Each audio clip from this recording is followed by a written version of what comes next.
পুষ্টিবিদ আয়েশা সিদ্দিকা ম্যামের মতে এই রাইস পুডিংটি বাচ্চাদের দ্রুত ওজন বাড়াবে, সেই সাথে স্মৃতিশক্তি বাড়াতে সহায়তা করবে এবং বাচ্চাদেরকে অল্প খাবারে বেশি পুষ্টি দিবে।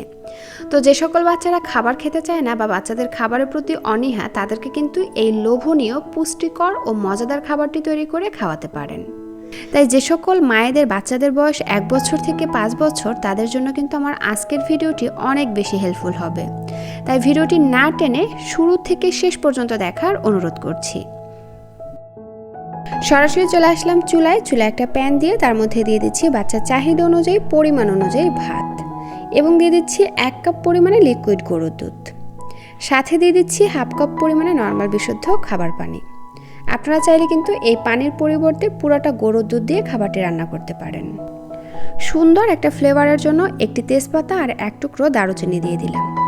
নেড়ে চেড়ে সব কিছু খুব ভালো করে মিশিয়ে নিয়ে একটা ঢাকনা দিয়ে ঢেকে চুলার আঁচ মিডিয়াম এবং লোয়ের মাঝামাঝি রেখে এগুলোকে আমি 5 থেকে 6 মিনিটের মতন রান্না করে নিচ্ছি।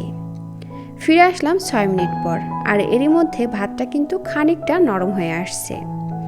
এই পর্যায়ে একটা আলু ম্যাশারের সাহায্যে খাবারটি খুব ভালো করে ম্যাশ করে নিব। আপনারা চাইলে কিন্তু এই কাজটি ডাল ঘুটনির সাহায্যেও করতে পারেন। তো যাই হোক, খুব ভালো করে ম্যাশ করে নিয়েছি। তারপরে এর মধ্যে থাকা গরম মশলাগুলোকে তুলে নিচ্ছি। আর এই যে দেখুন, ঠিক এরকম করেই কিন্তু আমি খাবারটিকে ম্যাশ করে নিয়েছি।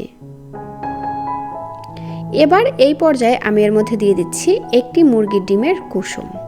এখানে আপনারা মুরগির ডিমের কুসুম কিন্তু 2টি নিতে পারেন, অথবা চাইলে কিন্তু আপনারা এখানে ডিমের সাদা অংশ এবং কুসুম সহ পুরো একটি ডিমই ব্যবহার করতে পারেন। তো যাই হোক, কুসুমটা দিয়ে আমি খুব ভালো করে মিশিয়ে নিলাম। এবার এর মধ্যে দিয়ে দিচ্ছি এই যে 1 চা চামচের মতন ঘি। দর্শক, ঘি কিন্তু বাচ্চাদের জন্য অনেক ভালো একটি গুড ফ্যাট। এটা বাচ্চাদের যেমন ওজন বাড়াতে সহায়তা করবে, তেমনি কিন্তু স্মৃতিশক্তি বাড়াতেও সহায়তা করবে, হজম ক্ষমতা বাড়াবে, সেই সাথে বাচ্চাদের কিন্তু পুষ্টি চাহিদা পূরণ করবে, সেই সাথে খাবারটি থেকে কিন্তু সুন্দর একটা ফ্লেভার বের হবে।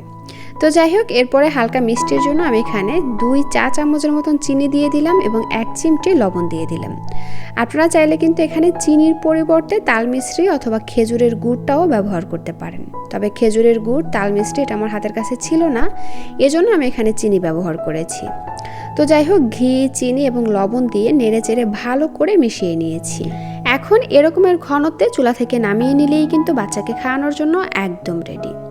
এই খাবারটি পুষ্টিবিদ আয়েশা সিদ্দিকা ম্যামের কথা ফলো করে আমি তৈরি করে আমি আমার মেয়েকে ছোটবেলা থেকেই খাইয়ে আসছি, এবং এখনও কিন্তু মাঝে মধ্যেই ওকে তৈরি করে খাবারটি খাওয়াই। খাবারটি খুবই মজাদার হয়, আর বাচ্চাও কিন্তু কখনোই না করে না যে আমি এটা খাবো না।